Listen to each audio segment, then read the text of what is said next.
एक दिन अपने राज के कर्मचारियों से पूछा, श्रीमान जी ये बताओ जहर कौन वाला अच्छा होता है? बुद्धिजीवी व्यक्ति छोटे बच्चे को कभी नहीं बताएगा। 7-8 साल को लड़का तुमसे पूछे भैया सल्फास गोली कहाँ मिलेगी, तो तुम डपट दोगे, बस पागल हो क्या? गंदी चीज होती है। और समाज में कुछ ऐसे भी होते, उंगली पकड़ करके ले जाएंगे, दुकान दिखा देंगे। ऐसे भी लोग होते समाज में। एक व्यक्ति ने बता दिया, भैया दुर्योधन, अरे अपने राजकोष में जहर तो ऐसा ऐसा है, आदमी केवल सूंघ ले काम तमाम हो जाए। अब राजकुमार है दुर्योधन। दुर्योधन ने कहा ऐसा है, हमको लगभग 1 किलो जहर चाहिए। क्यों? अरे दुर्योधन ने कहा रोज घूमने के लिए जाता हूं, वहां जंगली जानवर हमारा पीछा कर लेते हैं, हम जहर को फेंक देंगे और वो जंगली जानवर खाएंगे, मर जाएंगे, हम बच जाएंगे। कर्मचारी समझ नहीं पाए कि दुर्योधन के दिमाग में क्या चल रहा है। इधर जहर की व्यवस्था हो गई, उधर दुर्योधन अपनी माता गंधारी के पास में गया। मां, बहुत दिनों से आपने देसी घी के लड्डू नहीं बनाए हैं। माता गंधारी ने कहा बेटा क्या बात है, तुम जब से भीम की संगत कर रहे हो खाने पीने पर ज्यादा ध्यान दे रहे हो। नहीं मैया, दरअसल में अब तुमने बता ही दिया, हम और दादा भीम दोनों लोग कल घूमने का प्लान बनाए हैं, तो 1 डलवा देसी घी के लड्डू बनवा दो। गंधारी ने कहा ठीक है बेटा, सुबह तुमको देसी घी के लड्डू मिलेंगे। उधर भीम के पास में दुर्योधन गया, धीरे से इशारा दिया, भैया जरा इधर आना। भीम आया, क्या बात है? कान में कहा आज हमारी माता गंधारी देसी घी के लड्डू बना रही है। बड़ा दिमाग लगाया। शत्रु से पार कब पाओगे? जब उसकी कमजोरी जानोगे। भीम की कमजोरी नंबर 1 भूख है। अगर भीम को भूख लगती तो अपने को ना रोक पाते। और कमजोरी में कौन सी कमजोरी से ज्यादा प्रभावित होगा? भोजन में सबसे ज्यादा पसंद भीम महाराज को लड्डू थे। दुर्योधन ने वही काम किया जिससे दुर्योधन को लाभ मिलना है। उधर लड्डू बन गए, इधर भीम को बता दिया भैया कल सुबह तैयार रहना और किसी को नहीं ले चलेंगे, हम ही तुम चलेंगे। था नहीं पता बेचारे को,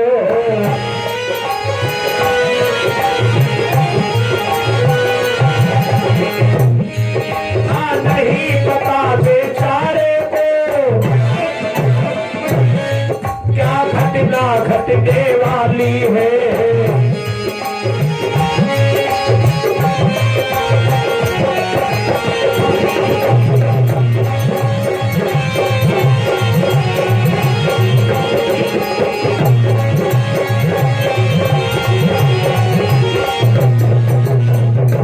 भीम को नहीं पता था कि दुर्योधन के दिमाग में क्या चल रहा है। दुर्योधन के दिमाग में क्या चल रहा है। भीम महाराज तैयार हो गए। अगले दिन दुर्योधन देसी घी के लड्डू की डलिया लेकर के आया और भीम से कहता देखो भैया हम नदी के उस पार जा रहे हैं, क्योंकि दुर्योधन को पता था भीम को नदी में तैरना नहीं आता है। भीम ने कहा देखो भैया तुम्हें तो पता है हमें नदी में तैरना नहीं आता है। दुर्योधन ने कहा कोई बात नहीं, तुम इधर खेलो और हम नदी के उस पार खेलेंगे। दुर्योधन ने कहा भैया भीम जब तुमको भूख लगे तो जितने इच्छा हो उतने लड्डू खा लेना। धीरे धीरे दिन के 12 बज गए। भीम ने आवाज दिया भैया दुर्योधन तुम तो जानते हो 12 बजे के बाद हमें भूख बर्दाश्त नहीं होती है। दुर्योधन ने वहां से आवाज दिया अरे भीम हमने तो तुमसे कहा था जब भूख लगे तब निकाल के खाना शुरू कर देना और जितना इच्छा उतना खा लेना। देखो चिंता मत करना, हमें इतनी भूख सताती नहीं है। अगर हमारे हिस्से के लड्डू ना बचे तो सब तुम लड्डू खा डालो। उन लड्डुओं में भैया दुर्योधन ने जहर मिला रखा है। डलिया को खोला, एक लड्डू खाया, 2 लड्डू खाया, धीरे धीरे उस जहर का असर होने लगा। भीम को चक्कर जैसा आने लगा। भीम ने आवाज दिया, भैया दुर्योधन देखो देखो, आज कुछ मेरे समझ में नहीं आ रहा, हमें चक्कर बहुत आ रहा है। दुर्योधन ने कहा चक्कर का आ रहा भाई, लड्डू बचे होंगे, तुम बुखारू ज्यादा हो, ऐसा करो जो बचे वो भी सब खा डालो। भीम ने कहा नहीं नहीं, तुम जल्दी से मेरे पास में आओ।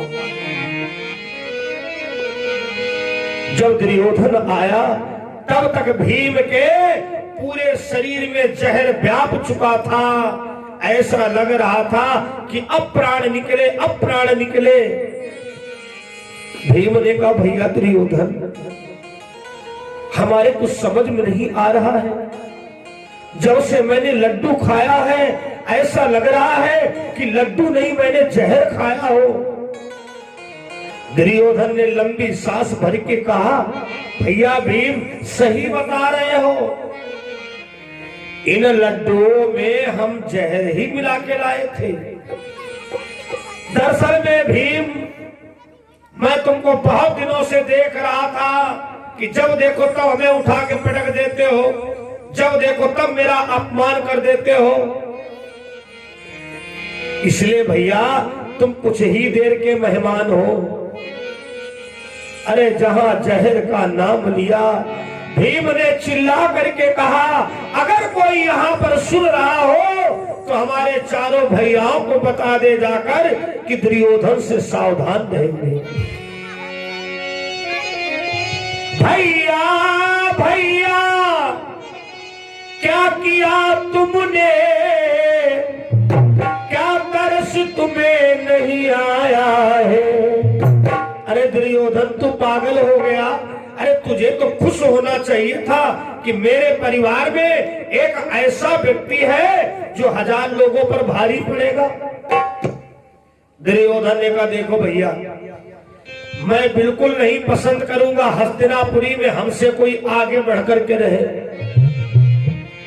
बस ये समझ लो कुछ ही देर में तुम मरने वाले हो। भीम ने कहा ऐ देशवासियों मेरा एक निवेदन याद रखना तुम लोग, भाई ने भाई को यदि मारा न होता तो वीरों का जगी से सफाया न होता। भाई ने भाई मारा न होता तो वीरों का जगी से सफाया न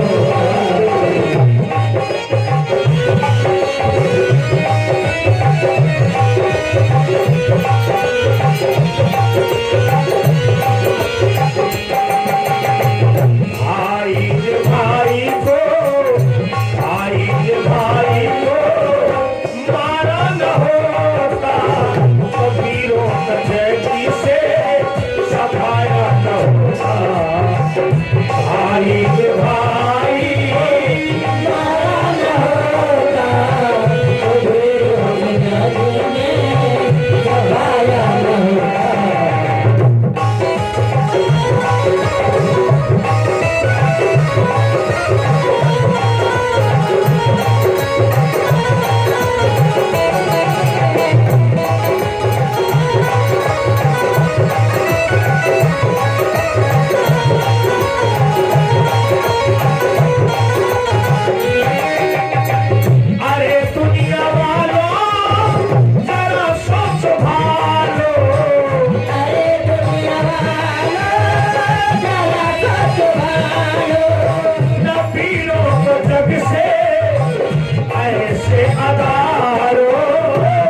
अरे भैया दुर्योधन, तुम्हारी बुद्धि पागल हो गई है क्या?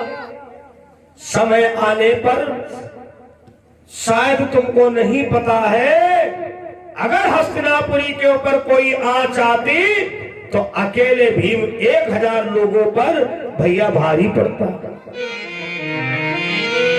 लेकिन दुर्योधन की कुछ बुद्धि में ना काम पड़े, तब तक भीम की पलकें बंद हो गई, मर गया भीम। दुर्योधन बड़ा खुश होकर के भीम की लाश को नदी में फेंक दिया। कथा प्रेमियों, जिसका रक्षा करने वाला भोला भंडारी है, यज्ञ भगवान है, दुनिया की क्या औकात उसका कुछ अनहित कर दे। भीम की लाश को नदी में फेंक दिया। भीम की लाश बहते बहते, भीम की लाश बहते बहते पाताल लोक में जा रही।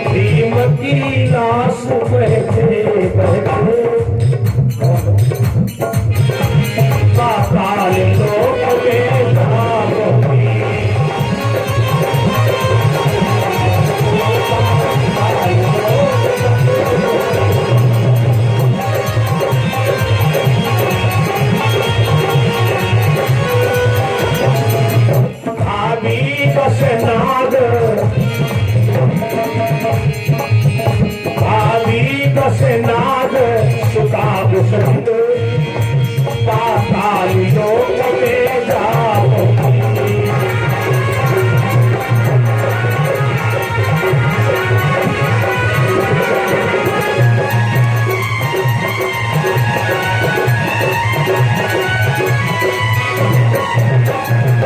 भीम की लाश बहते बहते पाताल लोक में पहुंची।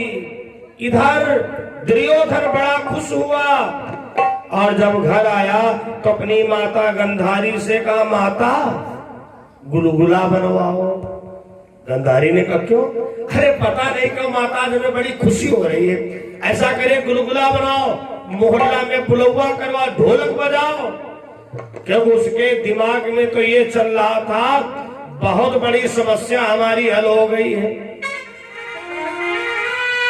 तब तक कुंती आई, भैया दुर्योधन तुम्हारे साथ में भीम गया था और तुम आए अकेले हो। अरे दुर्योधन ने कहा, आपको तो पता है, उससे अगर कुछ पूछ दो तो उठा के पटक देता है। हाँ गए तो साथ में थे, लेकिन हम नदी के उस पार खेलने लगे, अब वो नदी के इस पार था। उसके बाद में हमको नहीं पता कहाँ गया। चारों भैया बड़ी चिंता में हैं, बहुत ढूंढे, लेकिन धरती पर हो तब तो ढूंढे मिले।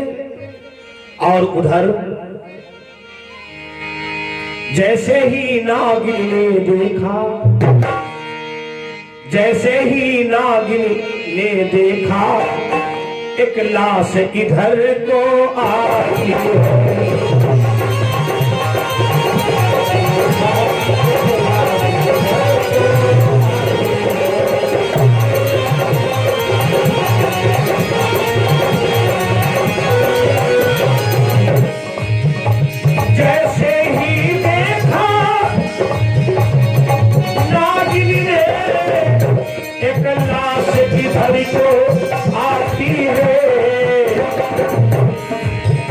उसकी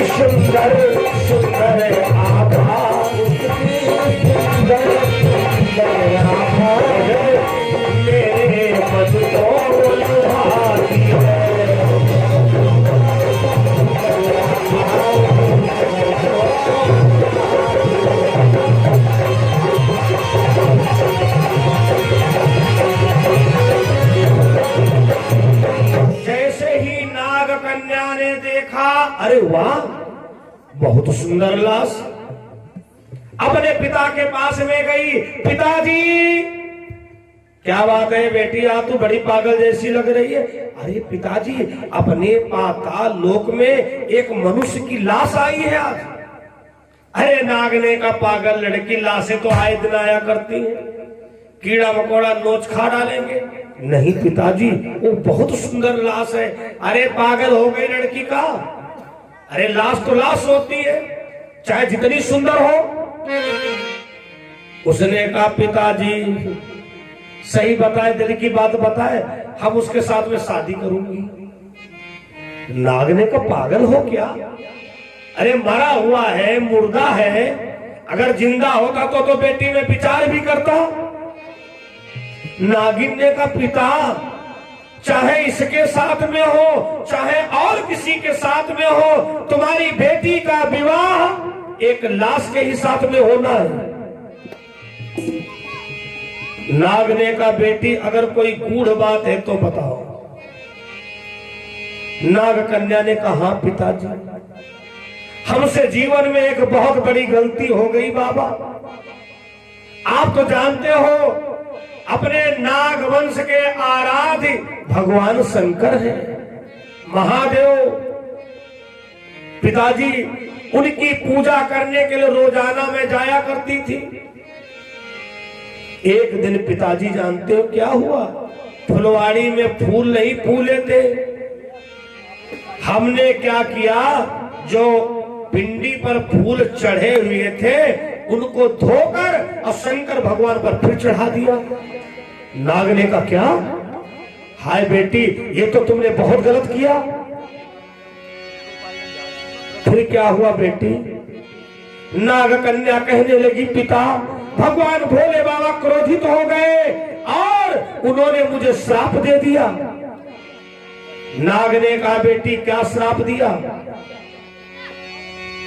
तूने जो गलती की मूर्खा वो गलती आगे आएगी, वो गलती आगे आएगी।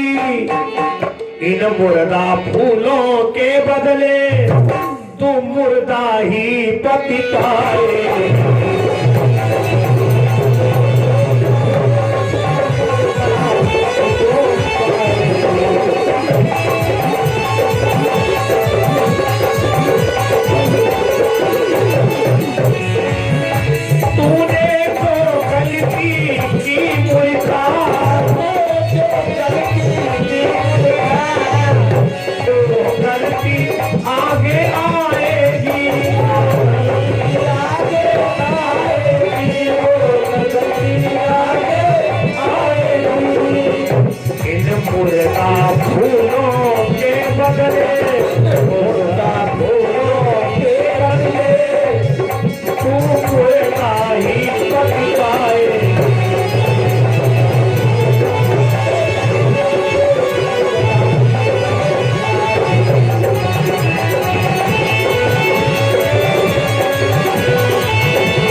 भोले बाबा ने मुझे श्राप दे दिया। एक कन्या, तुझको पता है किसी भी देवी देवता पर मुर्दा फूल, मुरझाए हुए फूल नहीं चढ़ाना चाहिए। नाग ने कहा बेटी फिर क्या हुआ, नाग कन्या ने कहा पिता बाबा के मैं चरणों में गिर पड़ी, हे महादेव मुझे ज्ञान नहीं था, हमसे गलती हो गई बाबा। शादी तो मैं मुर्दा के साथ में करूंगी, लेकिन उसके बाद बाबा क्या होगा। भोले बाबा को दया आ गई और नाग कन्या से कहा जाओ, अगर तुम मेरे श्राप को स्वीकार कर रही हो तो मैं उसका निवारण बता रहा हूं। बेटी शादी पूरी रीत रिवाज के साथ में करना, हर्ष उल्लास के साथ में करना। उसके बाद अपने मुर्दा पति को नागलोक में लेकर के जाना, जहां पर 7 कुंड अमृत के हैं। नागों से बता देना, एक बूंद अमृत तेरे पति के मुंह में डाल दिया जाएगा, बेटी वो जिंदा हो जाएगा। नागिन रोने लगी। पिता, नागिन बोली, एक लाश इधर पाताल लोक में आई है।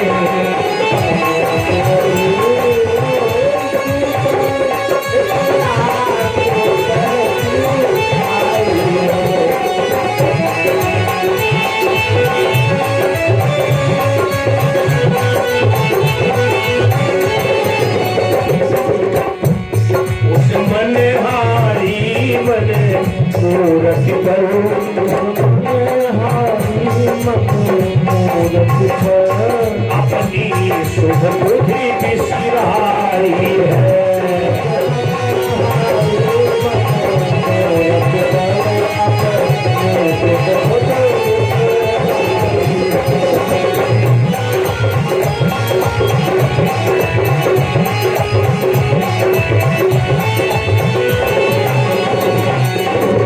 पिता, सच कह रही हूं, आज तक ऐसा कोई मैंने मनुष्य नहीं देखा है। पिताजी, अगर मैं उसके साथ में शादी कर लूं, नागलोक में लेकर के जाऊंगी, अपने दादा पर बाबाओं से निवेदन करूंगी, एक बूंद अमृत दिला करके उसे जिंदा करवा लूंगी, तो पिता हजारों में कोई एक पुरुष ऐसा ढूंढे मिलेगा। भैया, कौन ऐसा बाप होगा जो अपनी बेटी का विवाह एक लाश के साथ में कर दे? शादी तय हो जाती है, अगर कोई उस लड़के में बीमारी पता चल जाती तो शादियां कैंसिल हो जाती हैं। लेकिन वारे वाह, नागवंश, नाग ने कहा, बेटी जाओ, तुम हर्ष उल्लास के साथ में विवाह करो, तुम्हारी रक्षा भगवान महादेव करेंगे। नाग कन्या ने सुहाग का जोड़ा पहना। कथा प्रेमियों,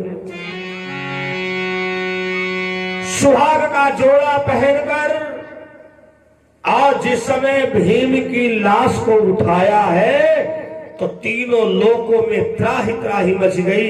अरे वारे वाह नागवंश, शायद इस श्राप को कोई मानव योनि का बच्चा ना स्वीकार करता, लेकिन नागिन ने स्वीकार कर लिया। जिस समय भीम की लाश को गोदी में उठाया नागिन और आह भर करके कहा,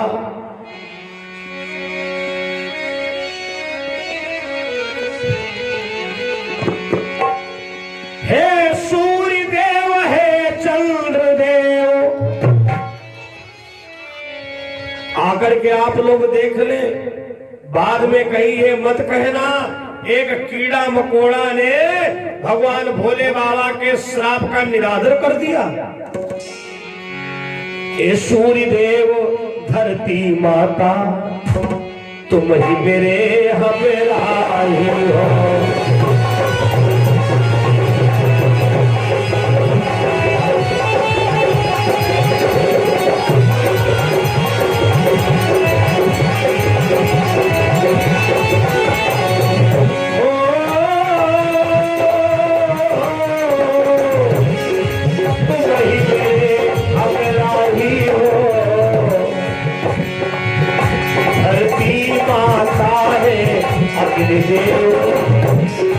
तो वही मेरे गवाही हो।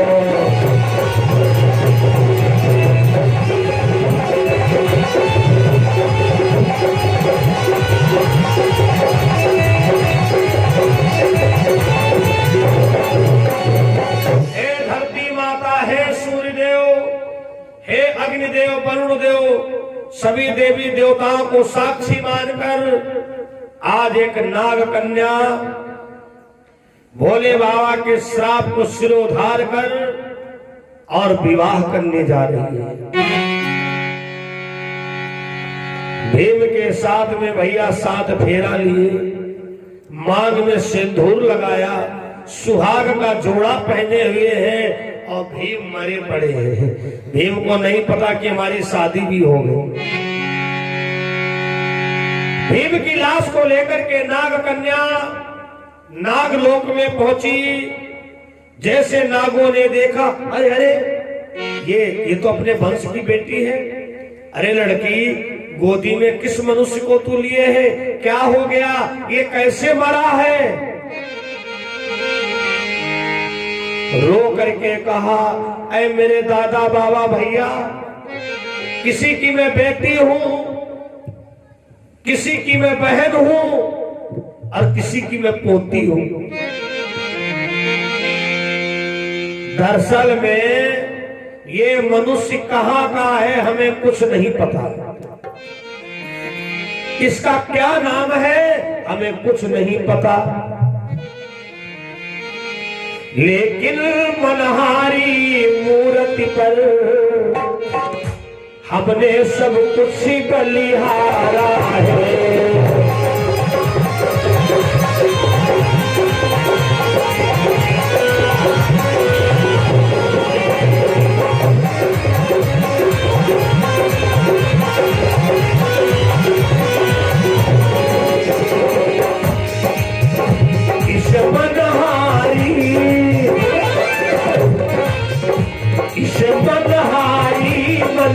मूर्ति पर हमने सब कुछ बलिहारा है।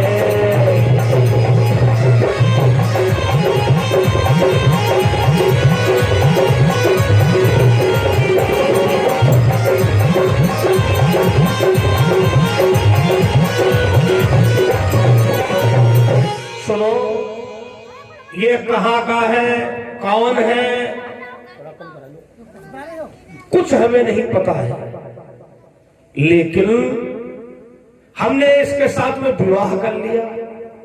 सभी नागों ने कहा, अरे लड़की तू पागल हो गई है क्या? नागवंश की ऐसी तैसी कर दिया।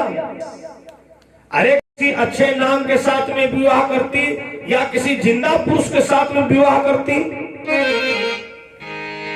वो कन्या रो करके कहने लगी, पहले हमारी सुनो तो।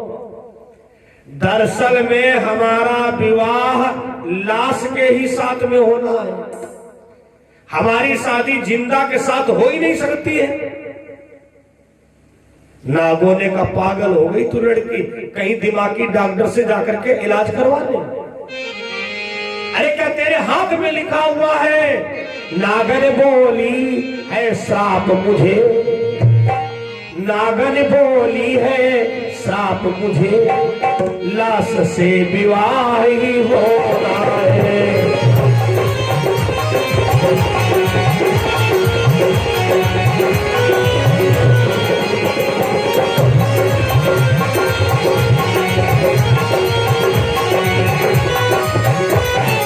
उसने कहा हमारा विवाह लाश के ही साथ में होना है, चाहे जब हो। दरअसल में है, इतनी जिंदगी में मैंने आज तक इतना खूबसूरत सुंदर मैंने पुरुष नहीं देखा है।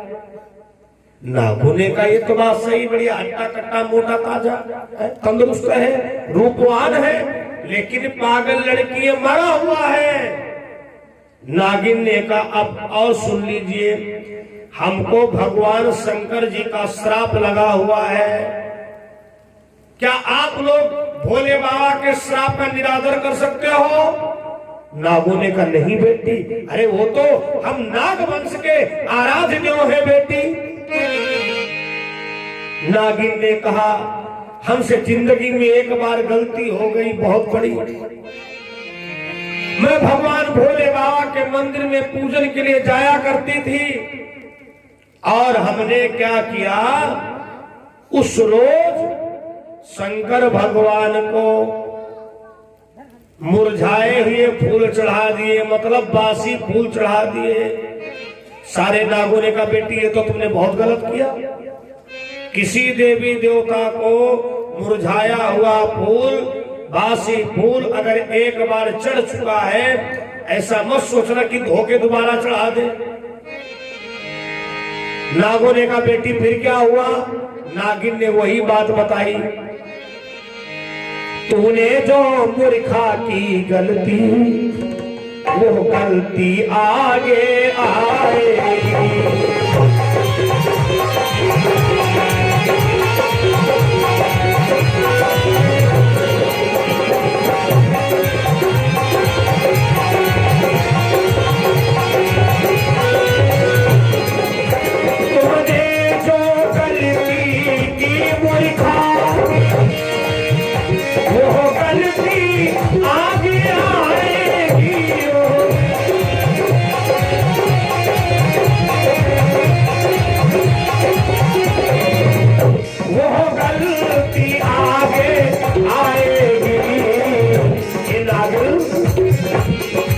मुर्दा फूलों के बदले,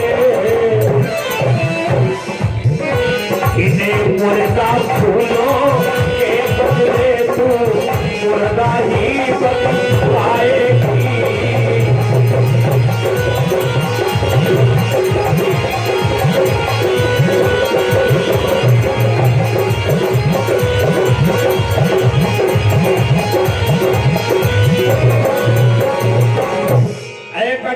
मैं तुमको श्राप देता हूँ।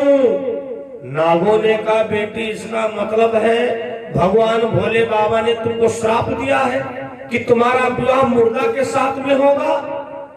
रो करके कहा इसीलिए तो मैंने इसके साथ में विवाह किया। अरे पागल लड़की, तो ये लाश कब तक तू बचा करके रखेगी? नागिनी बोली दरअसल में इसीलिए तो तुम्हारे पास में आई हूँ। अपने वहां 7 कुंड अमृत के हैं और उसमें का अगर एक बूंद अमृत हमारे मुर्दा पति की जबान पर लगा दोगे तो जिंदा हो जाएगा।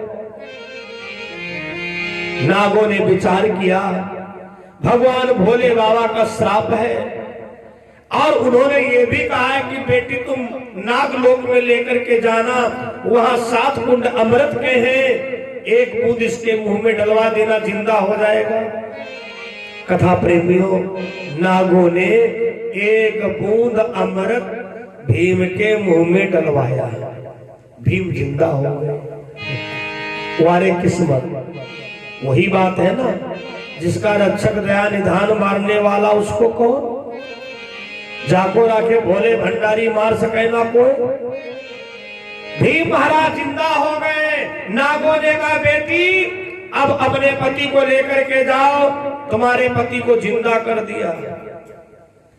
बहुत देर के बाद जब भीम को होश आया, जब बेहोशी का इंजेक्शन लगता है तो थोड़ी थोड़ी पलक खुलती है। जब भीम को होश आया तो क्या देखा कि हम पता नहीं कहां बैठे हैं। भीम ये भी भूल गए हम हैं कौन। नागिन हाथ जोड़ करके बोली स्वामी आपका नाम क्या है? भीम ने कहा तुम नाम पूछ रहे, हम ये सोच रहे हम हैं कौन, हम कहां हैं।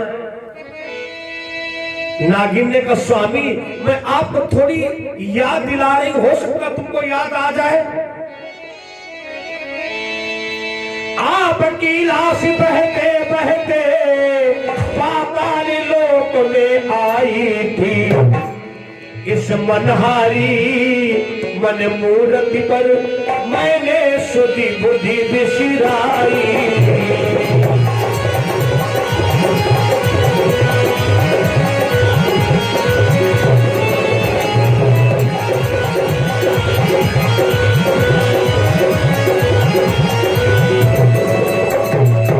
नागिन ने कहा महाराज कल इसी समय आपकी लाश बहते बहते पाताल लोक में आई थी।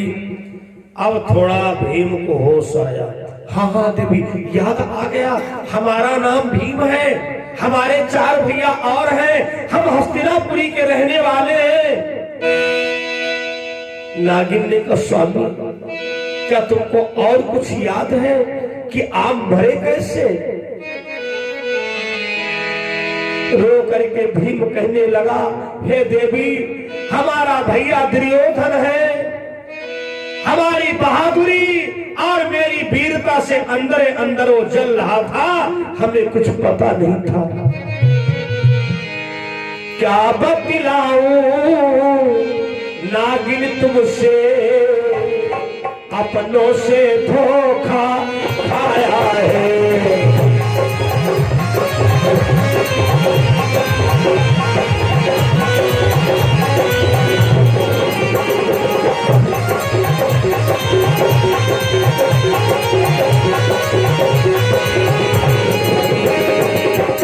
क्या बतलाऊं नागिन तुमसे, अपनों से धोखा खाया है। गैरों से खाते तो सकता,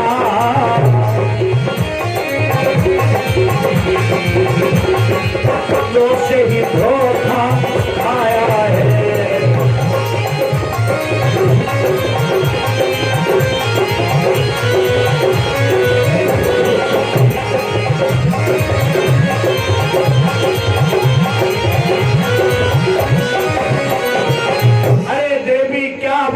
अगर कोई और धोखा देता तो कोई बात नहीं थी, हमारा सगा भैया दुर्योधन, क्या तुम्हारा भैया दुर्योधन कैसे क्या हुआ? भीम ने कहा, देवी छोड़िए, क्या बताएं, हमको लड्डू ज्यादा पसंद है। और उस दुष्ट ने क्या किया, लड्डुओं में जहर मिला दिया। अभी तक नागिनी ने ये परिचय नहीं दिया कि हम आपकी हो कौन चुकी है। भैया फनकान के खड़ी हो गई, महाराज आप आदेश दे दीजिए, दुर्योधन के 100 भैया के डस के अभी वापस चली आऊंगी, मैं नागवंश की हूं। वारे वाह मानो, ऐसे ऐसे धरती पर मानव पड़े हैं जो अपने सगे भाई को जहर खिला देते हैं। भीम विचार करते हैं, आखिर इसके अंदर इतना क्रोध क्यों आ गया? भीम ने ठंडे दिमाग से काम लिया, देवी आपने हमारे बारे में तो पूछ लिया और आपने अपने बारे में नहीं बताया। महाराज मैं इसी नागलोक की एक नाग कन्या हूं, हमें श्राप लगा हुआ था कि तुम्हारा विवाह किसी मुर्दा के साथ में होगा।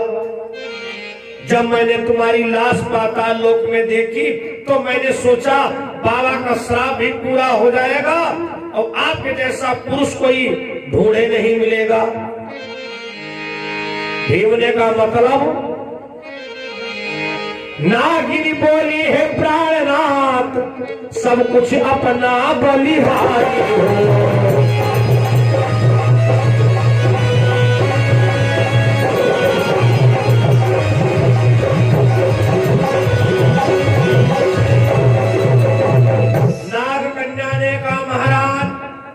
भगवान भोले बाबा के श्राप के अनुसार हमने आपके साथ में विवाह कर लिया। भीम ने कहा, तुम पागल थे क्या? अगर हम ना जिंदा होते तो लाश 1 दिन 2 दिन 4 दिन सड़ जाती। नहीं स्वामी, हमारे नागलोक में 7 कुंड अमृत के हैं। मैं आपको वहां लेकर के गई, हमारे दादा बाबा नाना इत्यादि लोग हैं, मैंने निवेदन किया, उन्होंने एक बूंद तुम्हारे मुंह में डाल दिया, आप जिंदा हो गए। तो भीम बोले, इसका मतलब हम मर चुके थे? नागकन्या ने कहा। भीम ने विचार किया, अगर मैं कहता हूं तुमसे शादी नहीं मंजूर तो भगवान मालिक धरती बहुत दूर है, इसके अंदर मनुष्यों के प्रति नफरत पैदा हो जाएगी। वैसे दुर्योधन का नाम सुनते ही आग बबूला हो गई। भी बोले, देवी वैसे तो 4 भैया और हैं, सबसे बड़े धर्मराज हैं, माझा तोड़ नहीं अच्छा होता है। भाई शादी पहले बड़के भैया की होती तब हम करते, लेकिन वो वाली जिंदगी तो खत्म हो चुकी है। आपने मुझे जिंदा किया है, इसलिए मेरी एक एक सांस पर तुम्हारा अधिकार है। मैं पूरा जीवन तुम्हारे साथ में हंसी खुशी से व्यतीत करूंगा। नागिन बड़ी खुश हुई, विचार करने लगी, ये मनुष्य है, इनको दाल रोटी सब्जी चाहिए, भोजन चाहिए, और मैं नाग वंश कीड़ा योनि की तो जरूर हूं, लेकिन हमको मालूम है कि मानवता किसे कहते हैं। मैं धर्म पत्नी का दर्जा प्राप्त करूंगी। हम तो कहते हैं भगवान भोलेनाथ, इस जवारे में किसी को वाइफ ना मिले। कहोगे क्या? मिले तो धर्म पत्नी मिले, ग्रह लक्ष्मी मिले, अर्धांगिनी मिले, श्रीमती मिले। और जिनका जिनका वाइफ मिली है वे मजाल का यज्ञ स्थल तक आ ही जाए। बैठो, कहाँ चल दिए, घर में काम धंधा देखो। अरे इतने तुम्हारे पास बड़ा पैसा है, लॉकडाउन खुल गया है, चलो कहीं बढ़िया वाली पिक्चर देखी जाए। जब से तुमने इनको वाइफ बना दिया, तब से इन्होंने तुमको हस्बैंड बना दिया। हस्बैंड, हस्बैंड कौन? जिसके हंसने पर हस्बैंड, वही हस्बैंड। लेकिन मैं इस नगर से पूर्व परिचित हूं, बहुत पहले आया था। ये समझ लो हमारे धर्मेंद्र मिश्रा जी उसी प्रोग्राम में हमको गिफ्ट मिले थे, सप्रेम भेंट इनके पिताजी ने किया। वास्तव में जो शिष्यों का नाम आता है, मैं खुले तौर पर कहता हूं, शिष्यों में नंबर 1 की श्रेणी धर्मेंद्र जी ने प्राप्त किया है। बहुत समय में जो शिष्य का दर्जा होता है, जैसे प्राप्त करना चाहिए, भगवान भोले भंडारी ने बहुत जल्दी इनके ऊपर कृपा की। सेवा में मेवा होती है। बहुत समय से इस नगर से परिचित हूं। धर्म पत्नी कौन है, ग्रह लक्ष्मी कौन है, अर्धांगिनी कौन है, श्रीमती कौन है, और वाइफ कौन है। अर्धांगिनी किसे कहते हैं? अर्धांगिनी का मतलब अर्ध अंगिनी। अगर पति के दर्द पीड़ा है तो बिना बताए वो समझ गई और कहेगी कुछ परेशान लग रहे हैं, समझ लो अर्धांगिनी तुमको प्राप्त हुई है। ग्रह लक्ष्मी कौन है? गन्ना का पैसा नहीं आया, सैलरी अटक गई, लॉकडाउन अचानक में लग गया, पैसा का बैलेंस खत्म हो गया। ग्रह लक्ष्मी अगर तुमको मिली है तो तुमसे बताएंगे नहीं, पहले अंदर चावल वाले पीपा में से झिल्ली मंदी 500 6 नोटे रखी, दुई निकाल लाई, कहना ऐसा है 1000 रुपए लो काम चलाओ, और जब आए पैसा तो 200 बढ़ाए के देना, और देना चाहिए। अगर ग्रह लक्ष्मी है तो 200 में 500 बढ़ा के दो, आप खर्च कर डालोगे, लेकिन जब तुम्हारा बैलेंस खत्म हो जाएगा तब ये ग्रह लक्ष्मी जी तुमको देंगी वो पैसा। ग्रह लक्ष्मी, ये तो वही ग्रह लक्ष्मी। श्रीमती कौन है? आप कहीं बाहर भ्रमण करने के लिए गए, समझ लो इनकी बिना इच्छा से पैसा उड़ाते रहे, कुछ कह नहीं पाई। जब तुम्हारी पर्स खत्म हो गई, खाली हो गई, और तुमको पता है 2-2 की 2 नोटें इनके पास है, और सीतापुर आ गए। सीतापुर आ गए, आपने कहा अभी गांव दूर है, चलो थोड़ा होटल पर जलपान कर लिया जाए। श्रीमती जी जानते हो क्या जवाब देगी? 15 मिनट की रास्ता बची है, चलो कोई ऑटो डायरेक्ट गाड़ी कर लो, घर चलो, और जितनी देर में तुम नहाओगे धोगे उतनी देर में सब फटाफट नाश्ता तैयार कर दूंगी। वो नहीं चाहती है, वो श्रीमती है ना, लक्ष्मी की मति की ओर आपको प्रेरित करने वाली। और जो वाइफ होती वो क्या कहती है? ये खाए पे लो, थकी बहुत गई है, घर चलते चलते हमको बस नींद चाहिए। जिनको वाइफ नसीब हुई है, बाबूजी दिन भर के बाद आए घर काम धंधा करके, बोले कुछ भोजन बना, बोले सर दर्द बहुत कर रहा, 2 बंद खरीद लाओ, एक तुम खरीद, एक हम खा ले, एक तुम खा लो। लेकिन जो गृहलक्ष्मी है, जो धर्म पत्नी है, पति के आने के पहले रुच के भोजन बनाती है, बच्चों को भोजन करवाती, स्वयं भोजन करती है। बंधुओं, मैं बताना क्या चाहता हूं, देखो एक नाग वंश की नागिन कीड़ा मकोड़ा योनि की है विचार करने लगी, हमारे पति देव को भूख लगने वाली होगी, पता नहीं कितने दिन पहले इन्होंने भोजन किया हो। अब नागिन विचार करती है, हमको ये भी नहीं पता है आधा किलो आटा माड़ा कि 1 किलो आटा माड़ा। वो बेचारी अपनी समझ में 2 किलो आटा की रोटी से, कि एक मनुष्य के लिए 2 किलो आटा बहुत हो, 2 किलो आटा, 1 आध किलो सब्जी उसमें मिक्स हो गई, दाल हो गई, चावल हो गए, 2 किलो आटे की रोटी की चट्टा लगाए, अब बड़े प्रेम से बोली स्वामी भोजन करो। अब भीम मन ही मन में सोचे इनके का बताओ, यह भोजन हो कि हमारे लिए नाश हुआ। भीम बढ़िया पाटा पर बैठ गए, बढ़िया गर्म नागिनी रोटी निकाल रही थी, भीम महाराज खा रहे थे।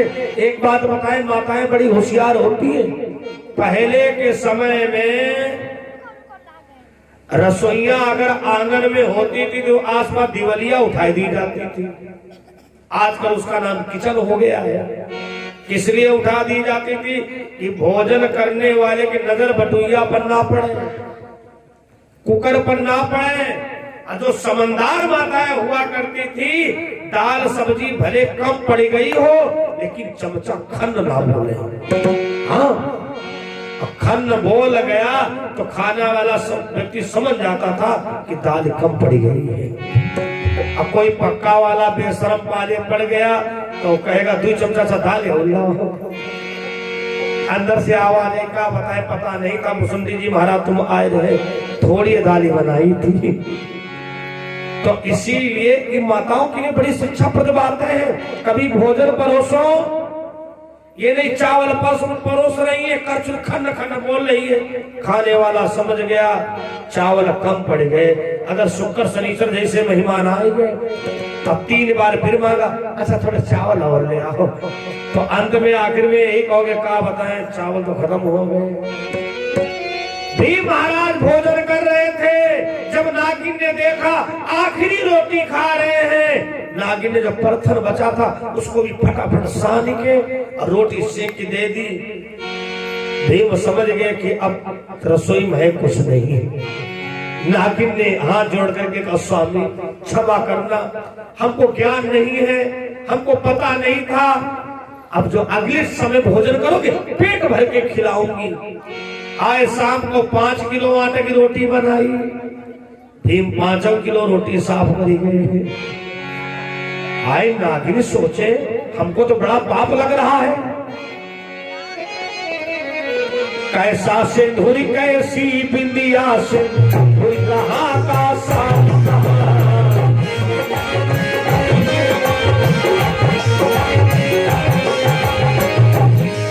कैसा सिंदूर कैसी बिंदिया, सिंदूर कहाँ का साथ कहाँ, पति देव के घर हो प्राणों कर तो पत्नी की लाज कहाँ।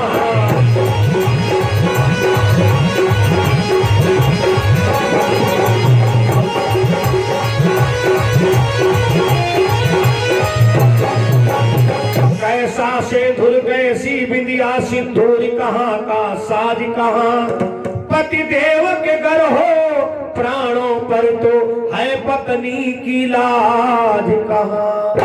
5 किलो आटे की रोटी बनाई नागिन ने, और भीम महाराज 5 किलो आटे की रोटी खाएंगे।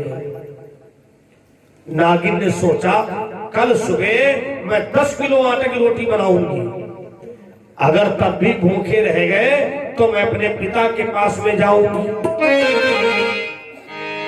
तथा प्रेमियों, अगले दिन नाग कन्या ने 10 किलो आटे की रोटी बनाई। अब समझ सकते हो 10 किलो आटे की रोटी कितने ढेर लगेंगे। भीम महाराज 10 किलो आटा की साधुवाद है। जो अधिक संत महात्माओं का सम्मान करता है, निश्चित परमात्मा उसे सम्मान देता है। बहुत बहुत साधुवाद है। अब खास करके नौजवानों में ये जागृति तो बहुत जरूरी है। बोलो यज्ञ पुरुष भगवान की।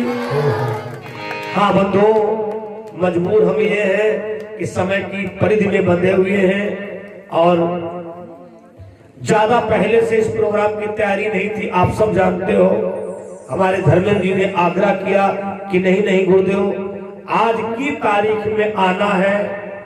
10:30 बजे से हमको यहाँ से लमसम 70-80 किलोमीटर दूरी पर सेवा करना है। हमने कहा मैं हर हाल में, लेकिन भाई 7 से 9 हम सेवा करेंगे। यद्यपि आप लोगों को बड़ा हमने कष्ट दिया, हो सकता है जल्दी में भोजन भी ना किए हो। समय तो 8 बजे के बाद लोग शुरू करते हैं, लेकिन ठीक है, आप इनकी हिम्मत, इनका बल बढ़ाएं। कोई बात नहीं है। इस बार एक मीटिंग को आया हूँ, हो सकता है अगली बार भोले बाबा एक सप्ताह को बुला ले। ना धर्मेंद्र से हम बाहर, ना धर्मेंद्र हमसे बाहर है। आप लोग एकता के सूत्र में बंधे, यही मेरा आशीर्वाद है। शेष चर्चा सुनते हैं। बोलो रामचंद्र भगवान की। धर्मप्रिय सज्जनों, अगले दिन नाग कन्या ने 10 किलो आटा की रोटी बनाई। अब भीम महाराज 10 किलो आटा की रोटी साफ करी गई। अब नाग कन्या का बीपी बढ़ने लगा। हाँ, ये तो बड़ा पाप। आज 3 दिन हो गए हैं, मैं कैसी इनकी धर्म पत्नी हूं, मैं ये नहीं जान पाई कि इनकी खुराक कितनी है। अब भीम महाराज के दिमाग में क्या चले, क्या बताएं इसको। ये कहीं जाती आती भी नहीं है, गड्ढे में पानी भरा है, कहीं जाती तो अघाई की पी लेते हैं। भैया वो गड्ढों में पानी नहीं था, वो थे कुंड, अमृत के कुंड थे, जो नाग लोग हजारों साल इकट्ठा करते हैं, एक एक बूंद, तब वो कुंड भरता है। नाग कन्या अपने पिता के पास में गई।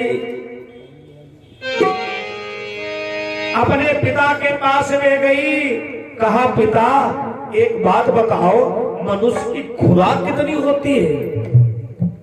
नाग ने कहा बेटी खुराक ज्यादा ज्यादा 5 किलो आटा। नागिनी बोली अरे पिता, हम 10 किलो आटा की रोटी बनाए खवाए चुकी हूं, लेकिन परथन तक नहीं बचा। और उधर क्या हुआ, जब नाग कन्या अपने बाप के वहां गई, भीम महाराज क्या विचार किए, पेट नहीं भरता है, चलो पानी पी के पेट भर ले। एक कुंड के पास बैठे, चुल्लू चुल्लू चुल्लू चुल्लू, जी भर चाटी गए वो कुंड। 7 कुंड अमृत पी डाले। जब कोई ज्यादा ठेका वाली पी लेता है कि फिर चाल देखो, हटो बचो हटो बचो। अब भीम भाई 7 कुंड का अमृत पिए खड़े हैं, तब भीम को क्या लगे, ये धरती खिलौना है, अगर हम चाहें तो धरती उठा के फेंक दे। भगवान भोले बाबा घबराए, नागों ने कहा बाबा जल्दी आओ। भोले बाबा ने कहा क्या बात, आए बाबा 7 कुंड अमृत पिए खड़ा है मोटा वाला ये। महाराज इसके अंदर अमृत का प्रभाव होने लगा है। अभी कह रहा था कि धरती को हम उठाए कि इधर उधर घुमा दे। बाबा जल्दी व्यवस्था करिए, वरना कहीं दूसरा जलंधर ना तैयार हो जाए। भगवान भोले बाबा भीम के सामने आए। बेटा भीम, अब भीम अपनम थोड़ी हो, जब किसी को ज्यादा हो जाती तो फिर उनकी स्टाइल देखो। भीम महाराज के शरीर में अमृत व्याप चुका है, भगवान भोले बाबा खिलौना लग रहे हैं उनका। भोले बाबा ने कहा बेटा भीम तुमने अमृत पिया है? भीम ने कहा हाँ। भगवान ने कहा वापस करो। भीम ने कहा घंटा 2 घंटे का मौका तो दो। नहीं, घंटा 2 घंटे में अनर्थ हो जाएगा।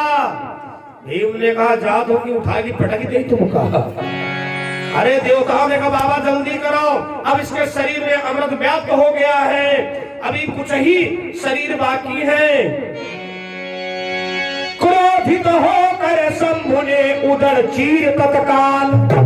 देखो एक बार बिचरऊ जहर खाए की मरे, दोबारा अमृत पी के जिंदा हुए, अब अमृत पिए के बाद ही मरे जाए रहे।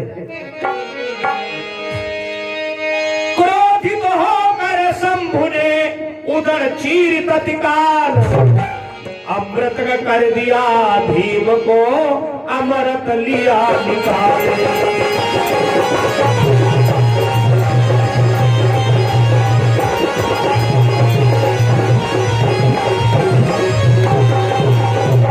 क्रोधित होकर शंभु ने उदर चीर तत्काल, अमृत कर दिया भीम को, अमृत लिया निकाल।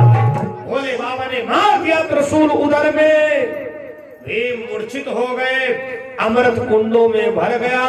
और उधर नाग कन्या अपने पिता के पास बातचीत कर रही थी। अचानक उसको याद आई, हाय पिता मैंने बहुत बड़ी गलती कर दिया, मैंने पति को अकेले छोड़ दिया है।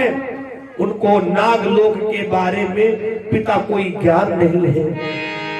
और जब तक आई तब तक भैया घटना घट चुकी थी।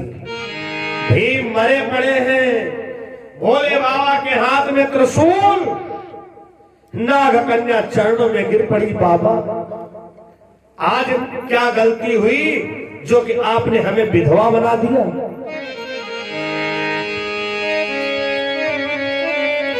अरे सुना है मैंने भोले बाबा भक्तों के रखवाले हो, मेरे खातिर बनी बैठे क्यों नाग पौनिया डाले हो।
मथुरा के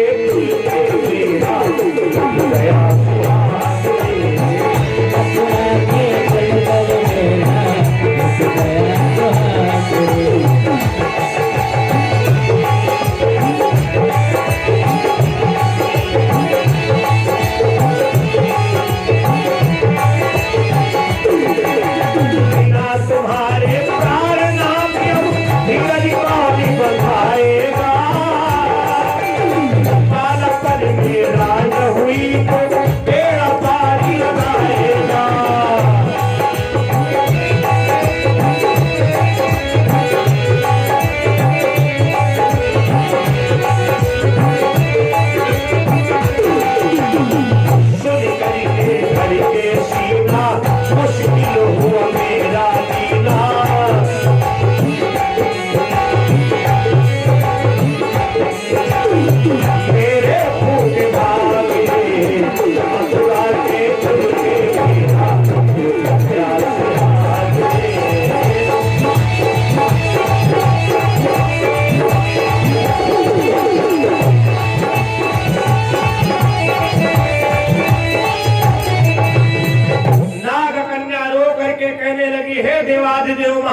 पति से क्या गलती हुई? सभी नागों ने कहा, बेटी तुम्हारे पति ने 7 कुंडों का अमृत पी डाला। नाग कन्या ने कहा, बाबा आने का मौका तो दिया होता, मैं निवेदन करती, प्रार्थना करती। अच्छा बाबा कोई बात नहीं है, आपने मुझे श्राप दिया कि तुम्हारा विवाह मुर्दा के साथ में हो, मैंने मुर्दा के साथ में कर लिया। अब महाराज जे बताओ, ये मर गए हैं, अब इनको हम क्या करें? अब विधवापन स्वीकार करें? भोले बाबा के पास कोई जवाब नहीं। माता भवानी ने कहा, बिटिया ठहरो, ये हमारे महादेव बाबा किसी किसी के ज्यादा पीछे पड़ जाते हैं। एक ही नहीं, ये जले चिताए 3। बेटी एक चिता नहीं जलेगी, 3 चिताएं जलेंगी। हमको पता है तुम पति का मरना बर्दाश्त नहीं कर पाओगी, अपने जीवन का अंत कर दोगी, अब तुम्हारे साथ में हम भी मर जाऊंगी। भोले बाबा सोचे, हाय अब तो कहानी बहुत बिगड़ रही है। ये भवानी बड़ी जिद्दिन है, जो कह देती हूँ करके मानती है। उसी समय नागों ने कहा, बाबा मैया का क्रोध बढ़ रहा है, जल्दी भीम को जिंदा करिए। भगवान भोले बाबा ने कहा, जिंदा कर सकता हूँ, एक शर्त पर जिंदा कर सकता हूँ। नागिन वादा करे कि अपने पति को आज ही नागलोक से पृथ्वी पर भेज देगी। नागिन ने विचार किया, पति जिंदा हो, पत्नी रह सकती है, ना जाने कितने बहनों के पति बाहर विदेशों में हैं, त्योहार मनाती है, व्रत रखती है। अरे बहुत सी तो ऐसी बहन बेटियां हैं, शादी के बाद ससुराल का मुंह देखने को नहीं मिला, छोड़ दी गई, लेकिन करवा चौथ का व्रत रखती है। यही कहती, कोई बात नहीं, जहां रहे सलामत रहे। धर्म प्रिय सज्जनों, नागिन ने कहा, बाबा हमें स्वीकार है, आप मेरे पति को जिंदा कर दो, मैं वादा करती हूं इनको आज ही धरती पर भेज दूंगी। उसी समय एक बूंद अमृत भीम के मुंह में डाला गया, भीम पुनः जिंदा हो गए। नागिन हाथ जोड़ के बोली, महाराज मैंने तुमसे विवाह किया है, पूरा जीवन आपके नाम पर व्यतीत करूंगी। आपके 4 भैया हैं, माता कुंती हैं, वो लोग इंतजार कर रहे होंगे। आप पृथ्वी पर जाओ और आनंद पूर्वक अपने भैयाओं के साथ में रहो जाकर। धर्म प्रिय सज्जनों, भीम वहां से आए और जब धर्मराज नकुल सहदेव अर्जुन को ये पता चला कि दुर्योधन ने ये किया था, उसी जगह से आपस में मतभेद पैदा हो गया और कुमत पैदा हो गई। धीरे धीरे इतना बड़ा महाभारत हो गया। इसीलिए तुलसी बाबा जी चौपाई में लिखते हैं और इस यज्ञ मंच के द्वारा निवेदन करता हूं, जहां सुमति तहां संपत्ति नाना, जहां कुमति तहां विपत्ति निधाना। बाबा के दरबार में सुमति के लिए आयोजन रखा गया है। पूर्ण शंकर भगवान की।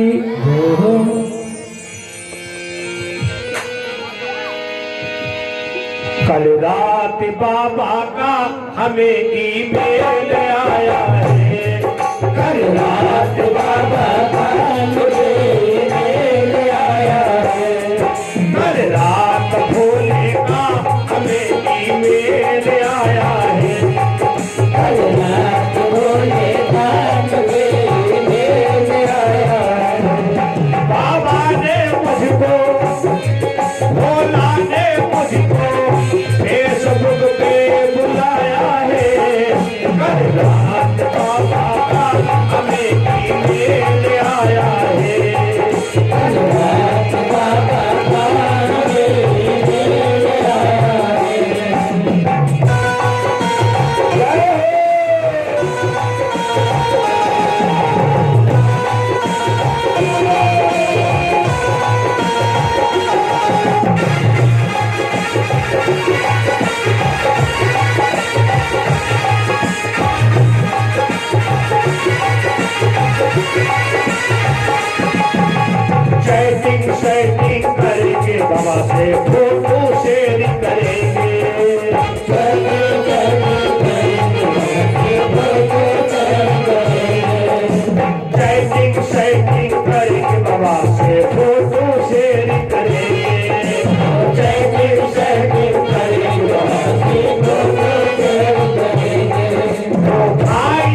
वायरस बनाया है